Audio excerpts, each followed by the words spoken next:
Hey guys, I'm Chris. Hey everybody, I'm Robert. And we're the Film Flamers. And it's the beginning of March, so of course it's time for us to shoot the flames. That's right. We've got so much on the docket for you. We really do. It's kind of a jam-packed Shooting the Flames episode. And we're not even recording this until March. Oh, what's today? It's March. Oh, it is March. Lousy Smarch weather. How's your Smarch going? It's pretty good, actually. Got all the festivities finally out of the way because of the COVID delays, and now I can live my life. That's right. Too bad we're on the doorstep of World War III. Oh, that's right. Yeah.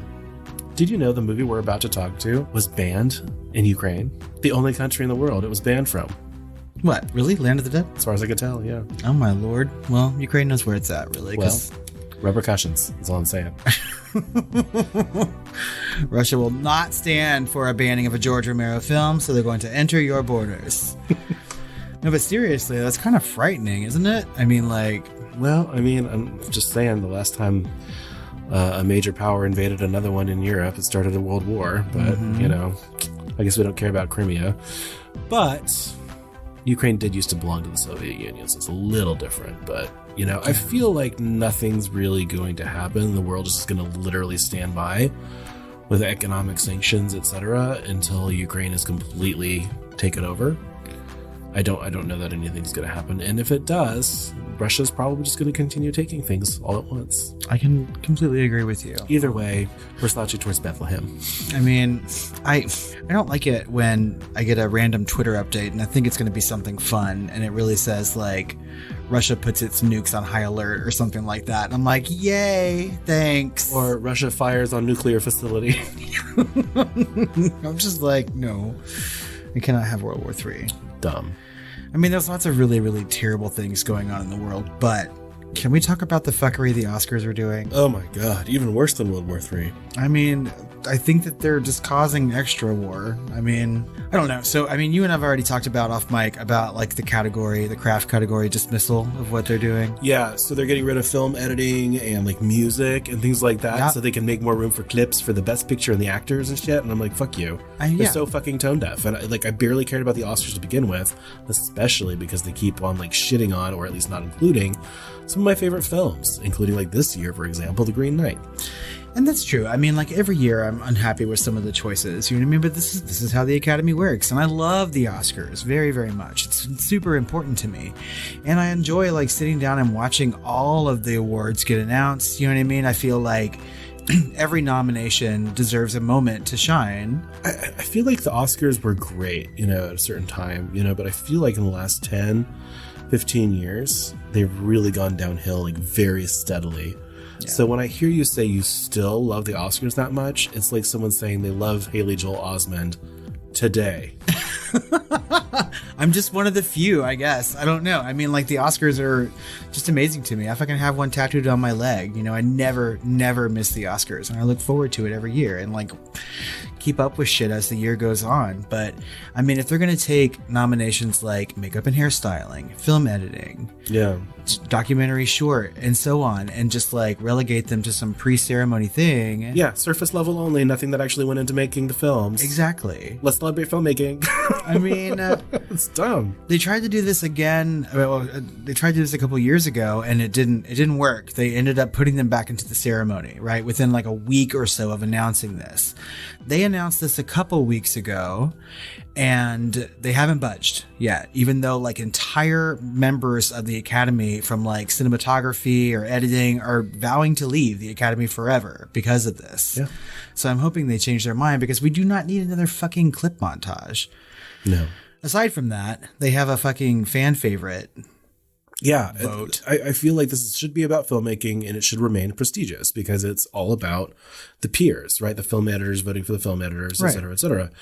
And they're not only are they taking that out, but now they're also having this whole section to like appease the masses, like it seems like patronizing and also kind of sellouty at the same time to like give this whole like People's Choice Award at the Oscars. And, you know, people are campaigning. They're the little cults, the little cult machines have like spun up. Like that's the only reason we're seeing things like Army of the fucking Dead on the docket. I mean, my God, that movie does not belong anywhere near. I mean, it's not horrible. You know what I mean? But I mean, come on. It's not The Green Knight. It's which could be an Oscar contender. I mean, I'm still surprised that it didn't get nominations for something, but Army of the Dead, no, there's no way. And there's another movie that Johnny Depp is in that no one in the world has heard of or seen that made like the leaderboard, right? Only because like huge fans of Johnny Depp went and voted for this movie en masse. And I mean, it makes no sense to me. They're trying to get more viewers, obviously, and raise their ratings to sort of save themselves. But the thing is, the people who are voting for these fan favorite Oscars, like, they're not going to watch the show anyway. Yeah. They really don't care, you know? So stop trying to pander to people who are never going to watch the Oscars to begin with. Exactly. I don't know. It just really pisses me off. So I'll get off my soapbox for a minute, I guess. Well, there's nothing to be done. We're just going to have to start our own awards or just become members of the Saturn Award. Who knew that was as accessible as exactly. It was? For a mere $1,000, we can vote in the Saturn Awards and get 2 tickets. So I say let's do it. Yeah. All right. Well, do you want to get into the meat of Shooting the Flames? We'd like to start out our episodes talking about new reviews, but we don't have any this month. No, we don't. But we do have a voicemail. Good. Let's hear it. Hello, Tired Queens. This is Bennett calling. I just recently listened to your episode on Black Swan, which I was eagerly looking forward to since, like one of you guys said, that is so in the top 20 favorite films somewhere. Well, my mom used to be a ballerina, so when the two of us were super excited to see this when it came out there. I'm calling because I am going to be a little bitchy about something and point out that the worldwide box office numbers that Robert reported on here was way off here. According to Box Office Mojo, yes, the budget was around $30 million, but the domestic gross were at around $106 million, which is big in itself, and for a movie that size, and really made it into an art house crossover hit. But also grossed around $222 million overseas, making for a grand worldwide total of not $130 million like Robert had reported, but somewhere in the neighborhood of $330 million, Henny. Sorry, just had to throw some RuPaul in there. But that is a big chunk of change to miss out on there. So I hope neither of you are working in banking anytime soon. All right. Have a good one. Yes, we were wrong about that. And guess what? We're going to be wrong again. That was a typo because we just checked our sources and you were completely correct. Somehow we messed up the numbers when we were talking about that. Yeah. So whenever we're like crafting the history part, you know, before we get into like our discussion about the movie, I and Chris go to various sources to look for things. Oftentimes I go to Box Office Mojo, but I feel like I rounded that number up from 329 and just did not put a 3 in front of it, but a 1, because who would have thought that Black Swan made $330 million worldwide? God damn. Like even $100 million is huge on top of a $10 million budget. You know what I mean? So, right. But I mean, it just goes to show you that sometimes we are wrong, right? And sometimes, you know, you can tell us that we've made a mistake. And I will graciously admit to having wrong information in my docket. Now sashay away. Now sashay away, Henny. I was talking to you. Oh, yeah. Okay, I will. Let me finish my drink. From our deep dive into Hellraiser, Nikki from Patreon said, "Am I the only person that thinks of little yummy cinnamon rolls when I hear Cenobites?" Ignoring the spelling, of course. The one with the chattering teeth always creeps me out. Yeah, I hate cinnamon rolls with chattering teeth. I will never be able to hear a Cenobite again. I know, it's been ruined, like, fully, and I love it, though. As soon as I read that on Patreon, I was dying. And then I had a cinnamon roll. So Bennett over on Patreon said, "I have been eagerly awaiting for you to cover these movies. It was just over a year ago when I finally got the courage to watch the first 4 movies, the only worthwhile ones from what I hear. And now it's one of my favorite horror franchises. If I wasn't an infant in the 80s, I probably would have been thrilled to have a different kind of horror series, a more artsy alternative to the constant barrage of slasher sequels, not to mention a franchise that doesn't shy away from a scene of sexy fucking. I mean, it doesn't shy away from that. There's lots of fucking in these movies. Yeah, it's kind of a breath of fresh air, especially amongst its kind of horror brethren of the 80s. So, yeah, I think we kind of mentioned that a lot during that episode. So obviously we're right there with you. I think Bennet also went on to say that I've been reading Clive Barker's novel, The Scarlet Gospels, which features a crossover between Pinhead, i.e. the Hell Priest, because Barker insists he hates the old nickname, and occult detective Harry D'Amour. I bring it up because an early chapter involves Mr. D'Amour finding a limit configuration and feeling his fingers being drawn around it by a mysterious force so that it might be opened. Maybe this offers an answer to Robert's nagging question about how people in the Hellraiser series always seem to crack these supposedly difficult boxes in record time. Consistency be damned, of course. Yeah, it still bothers me. It's always going to bother me that they just pick it up and then it's opened. But, I mean, maybe because I'm just not good at puzzles in real life that I feel kind of jealous that I just can't solve it by looking at it and shit. I don't know. I mean, but that's a really good explanation as to why. The David Dodd over on Instagram said, the cheesiest of cheese. I never know with this one. Is it so bad it's good or so bad it's complete dog shit? Anyway, I came across your show recently and I'm hooked. Big Flamer Love from Ireland. Oh my God. Thank you. Well, Big Flamer Love from America. Thanks for joining the family over on Instagram. Would you say Hellraiser is the cheesiest of cheese? No. I can see where one might say that. I don't think it's cheesy. There's lots of other things we've covered that are much cheesier Than Hellraiser? Yeah, I completely agree with you. Yeah, there's some cheese in this, but it's like, I don't know, a nice Gouda. Yeah, smoked Gouda. Aged smoked Gouda. With hooks in it. Yeah, I don't think that it's so bad that it's good either. I think that it's a genuinely good movie. And I don't know that I would call it dog shit. I mean, obviously we gave it a high rating.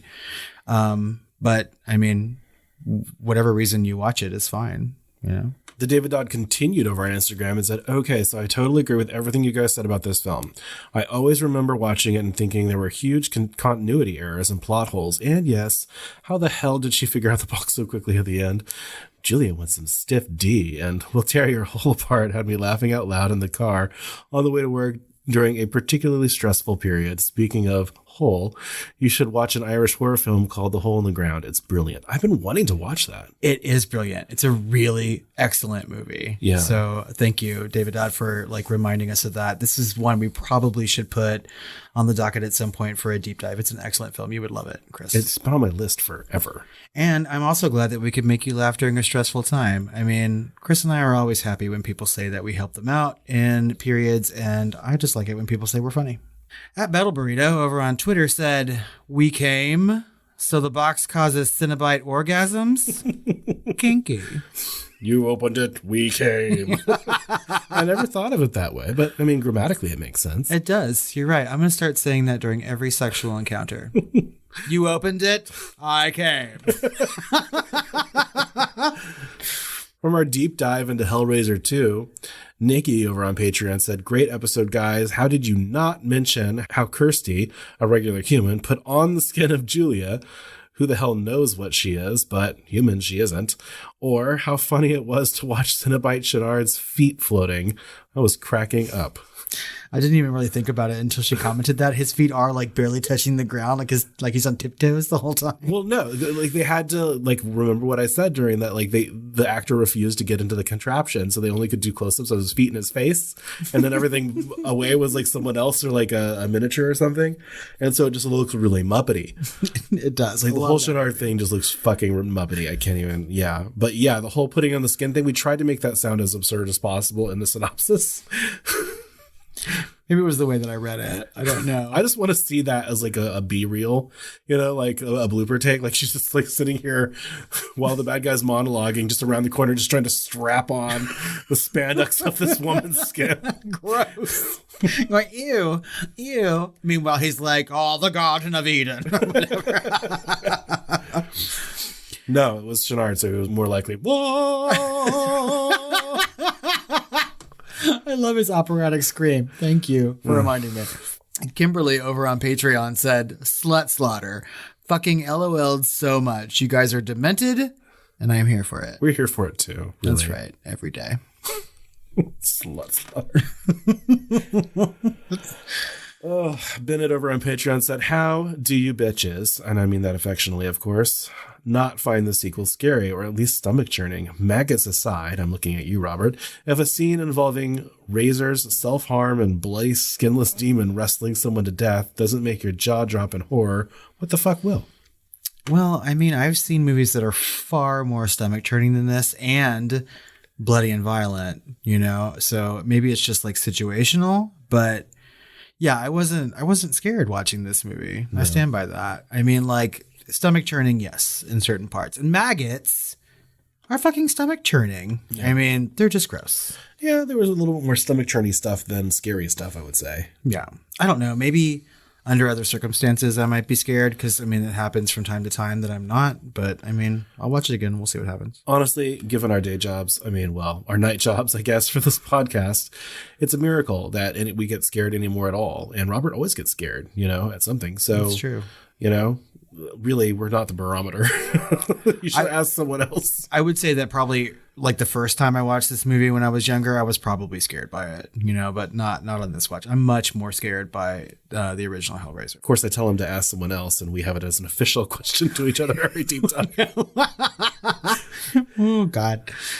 So we released a poll over on Patreon for our bonus episode last month, and we listed a whole variety of Hellraiser sequels for our patrons to choose from. Of course, they overwhelmingly chose Hellraiser Bloodline, but we had some pretty interesting comments on that poll. And the first one came from George, and he said, "This is like opposite Sophie's Choice," which fucking made me die when I read it.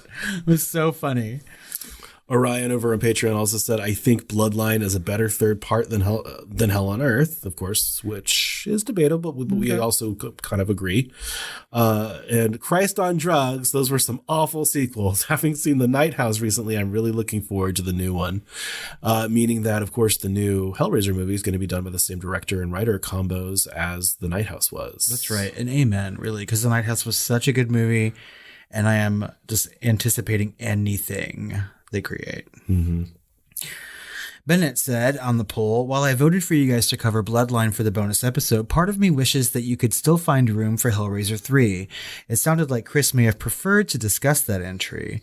While Bloodline is far more ambitious and intriguing, at least in concept more than execution, and Hell on Earth is arguably inferior, I still want to hear your thoughts on the third film, namely on Pinhead's witty quips, shocking scenes of sacrilege, and that oiled-up beefcake club owner who squarely aimed at gay audiences right from the get-go. You know, I feel like if you piece together parts of our Hellraiser 2 and Bloodline episodes, like we talk enough about the third one. Yeah. Where there's almost a little small episode there, but yeah, we do need to have entire conversations about that greased up, you know, gay bait, as well as I love that church scene. Oh yeah, the church scene was great. You know, but the things that bring it down are just the schlock and like the freaking like CDs, all the antiquated technology that they're using to like turn into new Cenobites and I mean, so I recently just watched the third one for the first time and the fourth one, obviously, which we talked about in our bonus episode on Bloodline. But I kind of prefer the third movie to the fourth. Oh, really? You know? Oh, yeah, that's right. Your rating was way lower than mine. Yeah, and I just think the third one was a better movie. But I'm telling you, that fucking club owner, that guy, is so attractive, right? I don't know what it is. He's got a nice body, nice face. That sex scene was particularly, I don't know, explicit. But I looked him up on IMDb, and apparently he's done some softcore porn. So Bennett, go look for that. And well, that movie basically was softcore porn. That's true, but I mean, like an entire softcore porn movie. So God knows like what's happening in that. S&M, sorry, softcore porn. That's right. You opened it. He came. Nikki over on Patreon said, I haven't seen any of these. Yikes. Maybe I'll catch up on this weekend and vote. Later, she came back and said, okay, we watched through Bloodline. As Bloodline started, I said, of course we're in space. I'm really enjoying this series, and I'm not sure why. Me either, really. So say we all, Nikki. So I threatened to continue watching the Hellraiser series, and I did not yet. Although it is still very much in the works. I'm going to watch all those movies. I swear to God. There's something about the Hellraiser series that none of us asked for, but all of us need. Some sort of hidden psychosexual itch we all need to scratch. Oh my God. And here I thought I had sussed out all of my hidden psychosexual niches. You have way more nooks and trannies than you're aware of. I find a new one every day. From our Up in Flames 2021 episode, George over on Patreon said, I love you guys, and I agreed with your 2021 list despite 2021 being a huge meh year. That being said, Werewolves Within, woof. That was bad. I turned it off halfway through due to third-party embarrassment. I later finished the movie. Nope, didn't get any better. I get the cast are funny actors, but wow. Wow. Bad. Haha. You know, to each his own. Yeah. You know, I enjoyed the fuck out of that. Like, if you enjoy Clue and things like that, and you really get the vibe of what they're going for, there was a laser-targeted vibe there. That's right. And if you're not in the mood for it, or if that's not really up your alley, then no, you're not going to like it. It's true. I mean, and like we've said many times on the podcast, I mean, like, everyone can like or dislike a film, and that's particularly fine. You know what I mean? So I'd kind of like to know what your favorite movie of 2021 was. So you can let us know on Patreon. Mm-hmm. Nikki over on Patreon said, so glad you watched Lovecraft Country. Them is great too, but it's not an anthology. I think, did we call it an anthology when we were talking about it? I don't know. I think she's just telling us. I don't know. Okay. I can't remember. But Lovecraft Country is so good. Loved it. Just loved it. From our Flamers flashback episode on Single White Female, George over on Patreon said, this was a fun treat. I hope you do Basic Instinct one day. I don't know if you've ever listened to the Queer Wolf podcast. They don't really do shows anymore, but I highly recommend checking out the older ones. Several years ago, they did Single White Female and joked that those haircuts in the movie needed their own gay pride float. I, somewhat sloppily, made one for Instagram. Anyway, I appreciate your podcast. Well, thank you. Thank you. And I looked at his float that he put on Instagram, and it's actually quite hilarious. It's like Bridget Fonda's hair put on a float, and there's a whole bunch of gay pride things going on in the background. Like, it's just really funny. There needs to be a high heel through an eyeball. Yeah. I mean, with that hair on it too. Also, someone needs to make a new like retro poster for this thing, but it's a high heel through a fucking eyeball. I agree. And as far as the Queer Wolf podcast goes, yeah, I listened to a couple of their episodes. They're good, but you know, they haven't done shows in a little bit. So from our deep dive into Interview with a Vampire, that's a while back. Yeah, a blast from the past. Monica over on Instagram said, loved this episode. I'm a longtime fan of Anne Rice and also a gay. I just traveled to NOLA and caught some of the filming of the new AMC series. I am so lucky. You are so Well, why aren't you telling us about it? I know. Did you sign an NDA?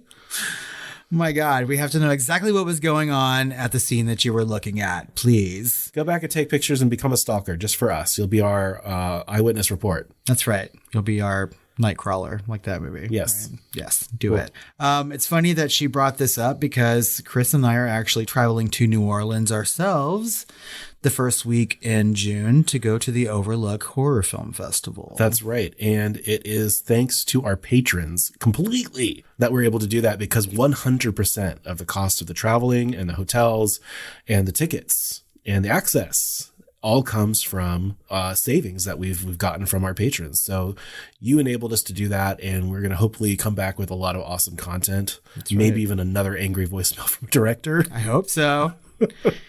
So thank you very, very much to our patrons. Yes, thank you very much. We're looking forward to it. And if anybody is also going to be hitting up that film festival, let us know. So maybe we can meet up and see a movie. And if you would like to become a patron, you should head over to patreon.com/thefilmflamers to get all of our bonus episodes and join the family over there. Obviously, the bulk of our comments came from Patreon this month. So there's lots of conversation going on. Oh, yeah. There was a lot of flurry of replies on that poll that we dropped for Hellraiser. That's right. I love our patrons. Each of them have their own distinct personality, and it's so fun to interact with them. And it's just one of the things that we love the most about having a podcast. That's right. We have a question from an email. Okay. Yeah. Bennet sent us an email and said, I know you've got a jam-packed season coming up this year, but might that include a Martin Scorsese month, which could cover Cape Fear from 1991 and Shutter Island? just a thought, since I know Chris mentioned the latter at some point. I probably mentioned Shutter Island a few times, just because it's one of those perfect examples of like horror, but horror adjacent at the same time, like the historical drama, psycho thriller, that's completely recontextualized the next time you see it. Like it's two different movies in one, at least, you know? And so it's just like really, really high quality. I love everything about it. I don't know that I give it a 5-star, but it's definitely something that's definitely deep dive worthy at some point. And I would agree, because I just saw it recently for the first time with Chris, and I really enjoyed it. And he always talks about how different it is on the second watch, and I'm super interested to know what that feels like.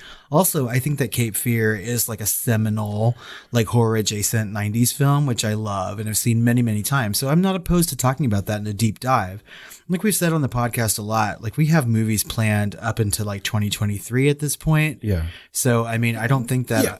Well, we do move some things around. We do. You know, and as far as Scorsese goes, like there's a lot of adjacency in his career. Like I'd love to talk about The Departed. Oh my God, that's such a good movie. You're right. You know what? Bennett, stay tuned. We might move some things around. He keeps doing this. Didn't he also heavily influence our Basic Instinct Showgirls month that's coming up? I think we were already planning that. It was just like... we moved it up. Yeah, we moved it up is what we did. Because it was on our plan of things we wanted to do. But we moved it up because he asked for it specifically. So obviously we're definitely into it. So if not this year, then coming soon, we'll definitely be doing Scorsese. And we are open to suggestions, guys. So keep them coming in. You know, I mean, like we have movies that we want to talk about for sure, but people sometimes remind us of things that we like. And I mean, we're influenced. So yeah. We have a new patron. Oh my God. That's right. No new reviews, but a new patron. Welcome, Gia, to the Patreon family. We're happy to have you. And we also have to shout out our patrons who are at the Film Flamer tier or higher, and they are Ben, Dr. Joe, Kimberly, Kyle, who went from a $2 to a $10 pledge. Hey, Kyle. Lisa, Nikki, Penelope, and Walstrich, but especially Walstrich. Horror news. So we have a whole bunch of news items, at least more than we've had in the months previous, right? At least recently. And the first one is Stephen King's The Boogeyman is headed to the screen. Finally. And this is a short story, right? Yes, it's my favorite Stephen King short story because it's the scariest. It scares the shit out of me every time I read it or listen to it. But it's going to be a Hulu movie, which is completely fine. Yeah. But they've already changed the plot a little bit. As long as you don't block my access, I'm fine with that. Oh, no, I would never do that to you. I would never Hulu block you. God, only cock block. Oh my God. So the original story is about this man who's going to see a psychiatrist because his kids have all been killed by this supernatural being that's now kind of hunting him. But when I was reading the plot synopsis for this, it's about two women who are coming to terms with the death of their father, who was a psychiatrist who had a scary patient in their home. And I'm like, oh God, I mean, like they're really taking something that's truly, truly frightening to me and making it sound kind of bad.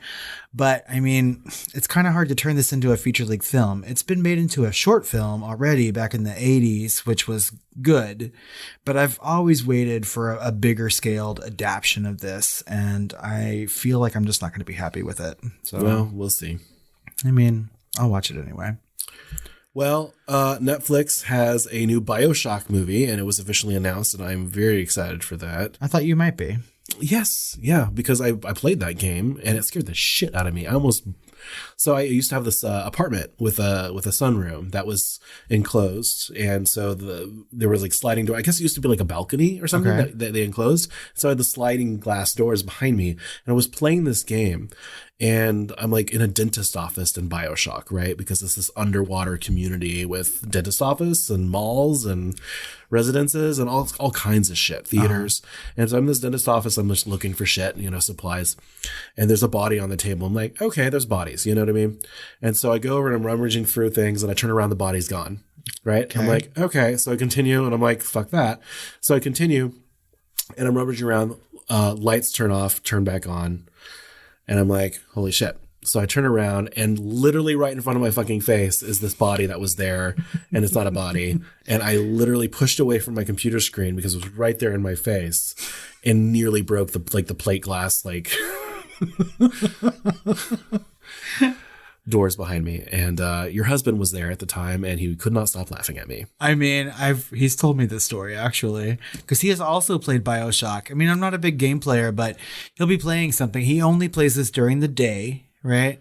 When he wants to revisit the game. But I've walked through several times and I'm like, this seems really fucking creepy. It is. Yeah. It's really, really cool though, because the whole background of BioShock is like, it's this guy that was really into like Ayn Rand crap.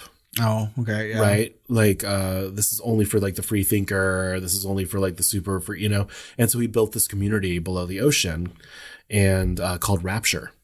And so the story is called BioShock, but the actual city is called Rapture. Okay. And it's this community, and there's like all these great minds, and they're all inventing stuff without any kind of government oversight, and weird drugs and all kinds of different things going on.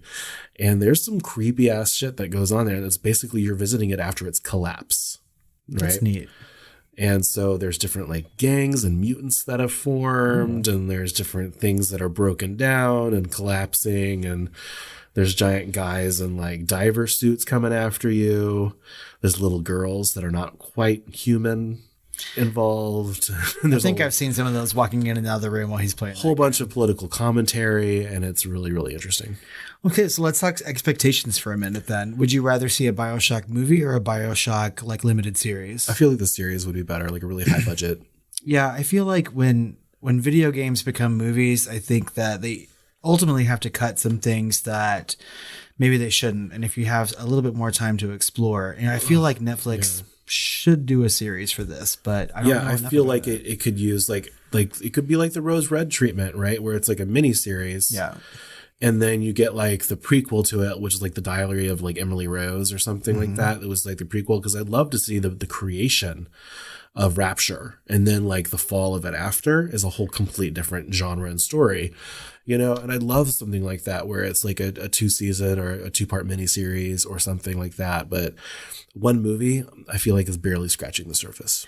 And there could be sequels. I mean, obviously we don't know, because Netflix like famously keeps things under wraps until it's time. Like sometimes they don't have trailers until like a week before the movie's released, right? But whenever I felt like their League of Legends show that came out of nowhere, and I had zero fucking interest in League of Legends, right? Yeah. I watched that show. It is fucking excellent. The animation is something like I've never seen before. It was amazing. It's like a moving, you know, the concept art that's kind of painterly and everything. Mm-hmm. That's how it's animated. The whole thing is basically concept art brought to life. So, I mean, it could surprise you, I guess, you know, but I know when this was announced, like it seemed like the internet exploded all over social media. People were talking about it and like retweeting this news. So I know that people are very, very excited. Well, also kind of like I'm old, you know, it's like I feel like they didn't strike the iron when it was hot. You know, this game came out like mid 2000s, I want to say, and it's been 15 years almost. Well, I mean, obviously, if they're making a movie now, I think its popularity is still pretty present. Hopefully. Right? You know, or there's a lot of small passionate group of people that want to see it. But it's been in the movie development hell for that many years. Well, God bless Netflix. Because it was extremely cinematic when it came out. They're going to make it happen. Anyway, enough about me. So, Queer for Fear, The History of Queer Horror, a limited series from Shudder and developed by Brian Fuller, is coming soon. So I knew that they were making this limited series or this documentary. I didn't know how long it was going to be, but a lot of people in the queer horror community sort of like have their fingers in it, and there's no real like we're still doing phrasing, or that's right. They had their fingers deep in it. So refresh my drink on Brian Fuller. Brian Fuller created the series Hannibal, for one. Fuck yeah. Yeah, and lots of other movies. He's edited and directed and written lots of horror movies. He's a very vocal queer horror director and filmmaker, right? I'd love to see his version of Alien, really, after seeing Hannibal. Yeah. Oh my God. Yeah. I mean, Brian Fuller's great. I listen anytime that he's on a podcast, like I listen to it because he's just an amazing man to listen to. He loves film and he is not shy about like being gay. And I love that. And I feel like, the queer community really loves horror. And we are not quite represented always in the best light in horror movies, you know, like other groups of people are not either, like marginalized groups.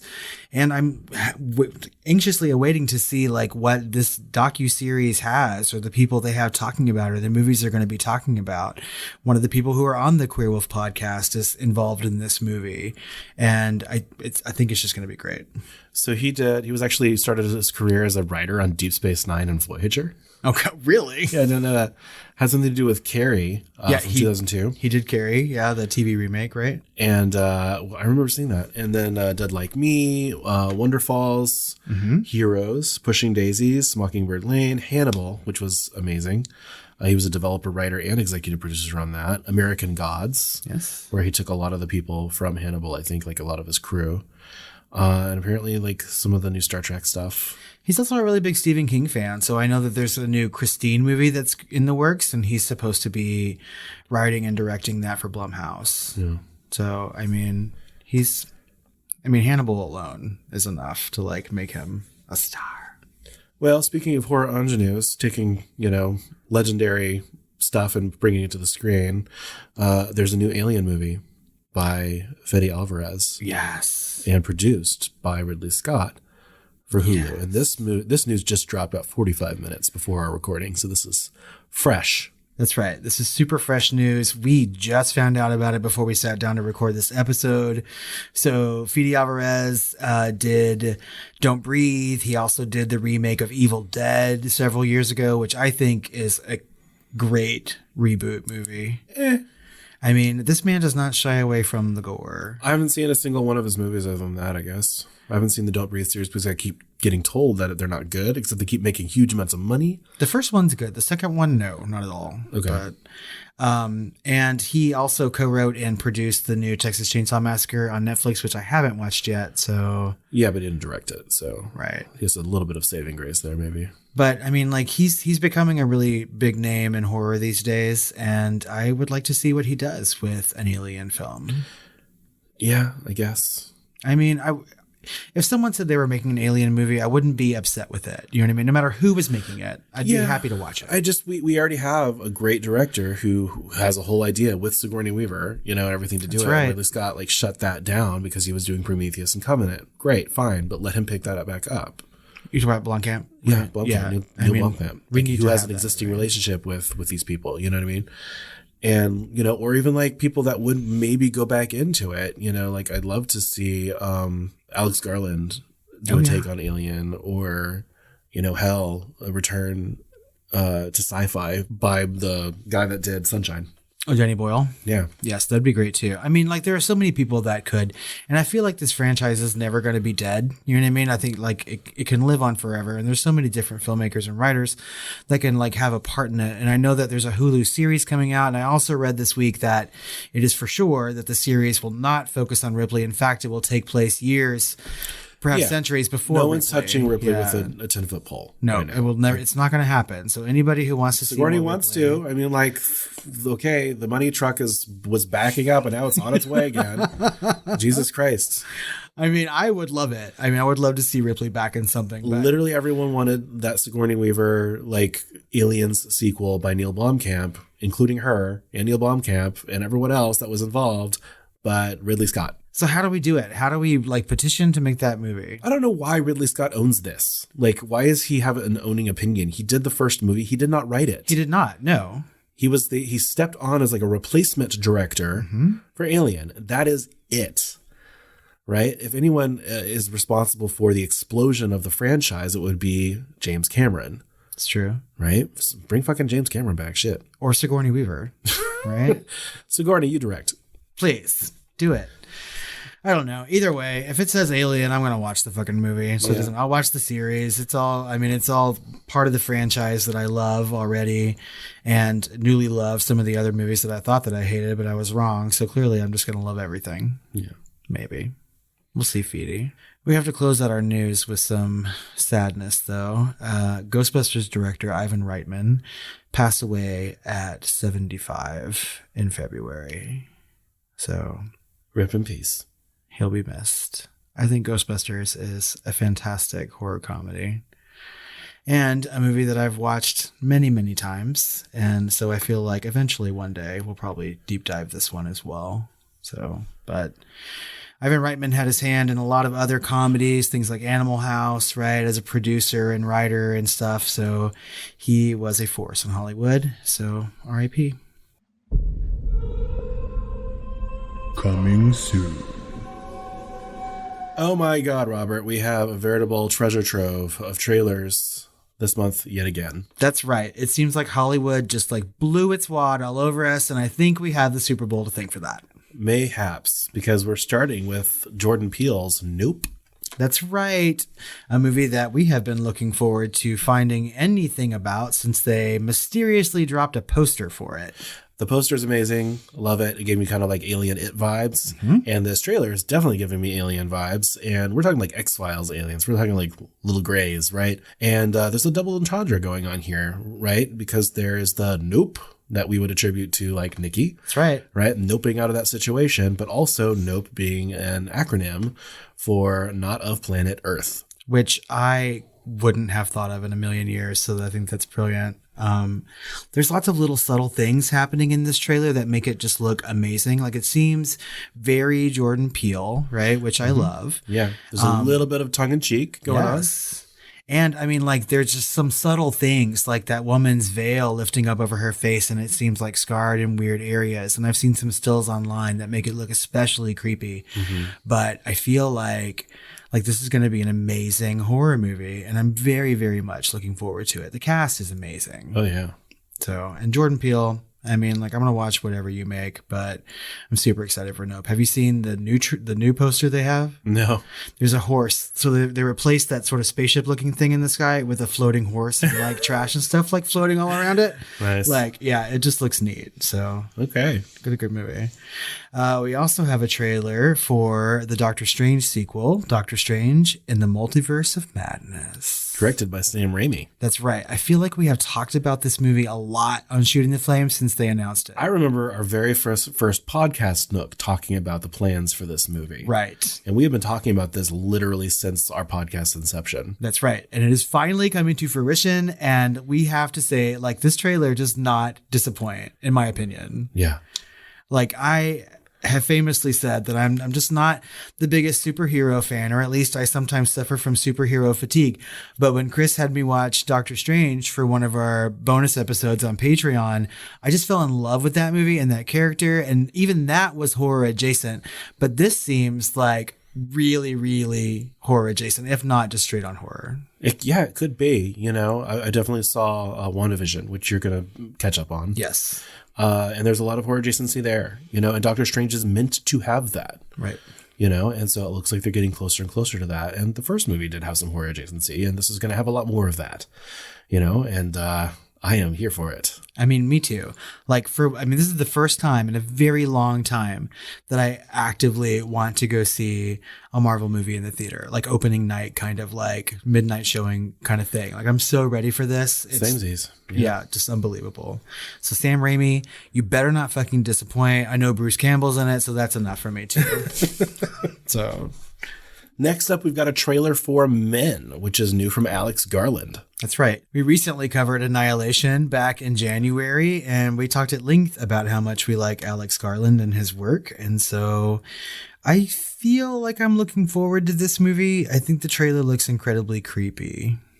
It does, and it could go anywhere, right? And it could go into an interesting kind of fable type of place. It seems like it could go into like a Cthulhian, Lovecraftian, kind of in the mouth of madness kind of place, or both or all of the above. It looks like it's very, very keeping things close to the chest, and I like that because I always love an Alex Garland story to unfold in front of me with no expectation.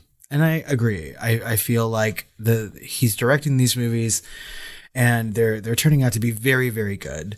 And I'm kind of getting like a folk horror kind of religious vibe from this too. Like, I just really have no idea where it's going to go, and that's super intriguing to me.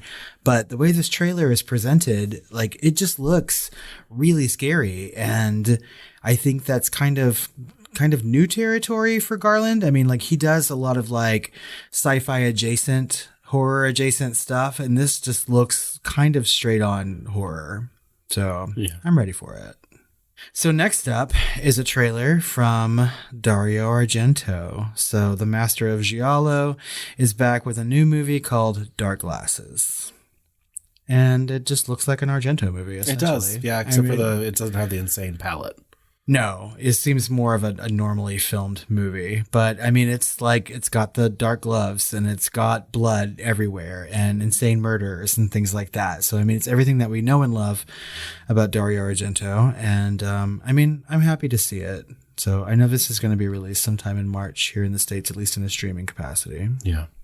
Next up, we've got Jurassic World Dominion, where it seems like they're tying everything together with this new trilogy. And I know that you're a huge fan. Yes. I'm not as much. I love that. But it looks like we're getting some Sam Neill and Jeff Goldblum back and a number of others. And it looks kind of exciting in that way. But, of course, I'm drinking the nostalgia Kool-Aid, too. So, I'll definitely sit down and watch this one, but it may not be in the theater for me.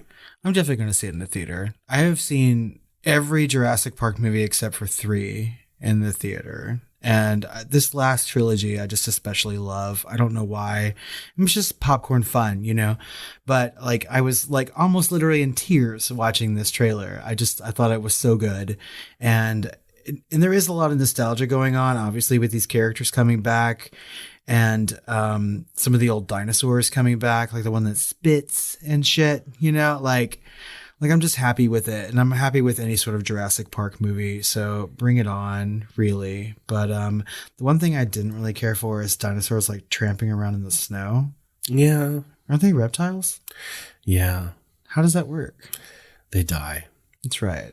So way too many snow dinosaurs to be believable. Well, I think that's part of the point, right? They're not where they're supposed to be. Yeah, I mean, I get that. I mean, the whole thing is not believable anyway, but if I see a dinosaur walking through snow, I'm just like, meh. I mean, at this point with these movies, you're watching a cartoon. Okay. Right. Yeah. I mean, yeah, and it's all a combination of nostalgia and music and whatnot. It just works for me, apparently. So I'm ready for this one. I'll be there opening day for that one too. Next up is Firestarter. So another Stephen King reboot, remake. I don't know. I never saw the original. The original's good. It's John Carpenter. Yeah, I know. And it has, America's sweetheart. That's right. Drew Barrymore. Until we stabbed her in the 90s. That's right. So, but this one is supposed to be a lot more similar to the book. And from the trailer, I can sort of see that, right? I don't know if that's a good or a bad thing. I mean, the book is good, in my opinion, but I like the original movie, even though there were some aspects of it that were different from the novel. It's still just a good movie, There was a movie that came out a number of years ago called Midnight Special that really reminds me of this story. And I don't know how influenced it might have been, but the way they're framing this story seems a lot more in line with that, except this seems to be alluding that the little girl is actually kind of evil. Yeah, I mean, she can go either way, I think is the point of the book. You have to get them at the cusp, and you can make her good or make her bad. There's the shop, right? It's the evil organization that's trying to get her, right? And I have not seen Midnight Special. I really want to. I don't know why I haven't watched that movie yet, because I wanted to see it when it came out. But yeah, I mean, Zac Efron is in this, and I know that the score was written by John Carpenter, so at least he's having some sort of input in it. It looks good. Yeah, I mean, it almost kind of looks Spielbergian. Really. Yes, very much. So I'm kind of here for it. But like any other Stephen King thing, I'm kind of here for that too. Next up, we've got a movie called Deep Water. And this was the teaser trailer. This will be out on Hulu in just a couple weeks, so mid-March. And I know this movie has been completed for a couple years. It was pushed back pandemic-wise, and it's now found a home on Hulu. But it stars Ben Affleck and what's her name from Blade Runner? Oh, fuck me. Blade Runner and Knives Out. Yeah. And the new Bond movie. Anna de Armas, is that? Yeah. Yeah. I mean, she's great. And I'm really looking forward to this movie, mostly because this is directed by Adrian Lyne, right? Who directed Fatal Attraction and Indecent Proposal and lots of those sexy sex thrillers. When's the last time that he made a movie? It's like almost 20 years ago, I think. It's been a long time, right? Well, it definitely looks sexy. It does, right? And it's based on a novel by Patricia Highsmith, who did like The Talented Mr. Ripley and Strangers on a Train, right? So she's no slouch when it comes to the Hitchcockian like thriller vibes, right? Mm-hmm. And I mean, like I'm interested to see like what this movie is. So yeah, same. I'll watch it. Last up in our incredibly long list of trailers is one that really just looks spectacular for the wrong reasons. And this one is Amityville in space. No. It looks like it was made in PowerPoint. Huh? Their effects were done with MS Paint. Why do you like these trailers? I don't know. Because I love it when I find a trailer where a movie just looks especially bad, you know? I mean, I really enjoyed the trailer for Aquarium of the Dead. And like I really Sharks in enjoyed the watching Corn the or whatever it was. Yeah, Sharks in the Cornfield and shit like that. I mean, like, sure, you know? I mean, Amityville obviously is a franchise unto itself, but obviously it has nowhere else to go but in some sort of black hole. This is not official. They cannot, like, Amityville is a real, like, a name. Like, they can't copyright a name, right? And so this is not officially part of the franchise. No. I mean, Amityville is also the name of a town, too. Yes, So you can say whatever you want. Yeah. They can't copyright that. So these people are literally just using the name Amityville. I mean, it looks to catapult this idea into space. It looks fucking stupid. Where the movie should be catapulted as well. Because it looks like a pile of shit. I mean, it really does. I couldn't tell if this was a real movie or like some porn parody of Amityville. I don't know. It looks like a joke trailer, really. Like, I don't even know if this is a real movie. It's a real movie. Jesus Christ. It's coming out, and we're going to watch it. Oh, my God. Prepare yourself. Gird your loins.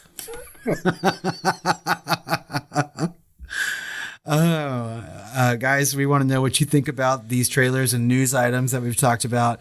You can find links to these in the show notes, so go check them out and let us know what you think.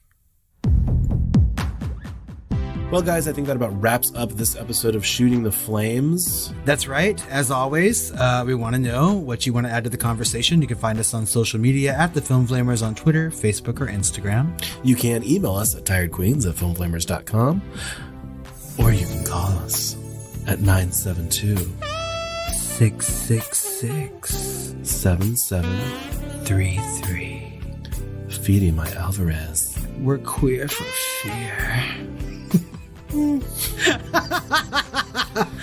We have a lot more content coming out for you in March. As always, we're talking zombies, and we're going to wrap up the George A. Romero Dead series by talking about Land of the Dead and Diary of the Dead on the main feed. And then over on Patreon, we'll be showing you the final film so far in the Of the Dead series, and that is called Survival of the Dead. That's right. So, like we said earlier, head over to patreon.com/thefilmflamers and join the family and get prepared for that bonus episode. Also, we need some reviews, guys. So, Apple Podcasts or iTunes, give us a 5-star review and why you like us, and we're going to read that on our next Shooting the Flames episode. This is probably the longest dearth that we've had. Yeah, it's a drought for sure. Yeah. And I think our last one was in last year. Still. Yeah, it was in like the fall of last year. Oh my God. Mm-hmm. How embarrassing. I know, it's been a while. We're been getting new ratings. We just haven't been getting new reviews. That's right. We like the written word though. Yeah. So we want to read out loud what you say. That's right. Put some words into our mouths. Our gaping maws are ready. Well, on that note, I think it's time for us to go off and stuff our gaping maws and have some sweet dreams.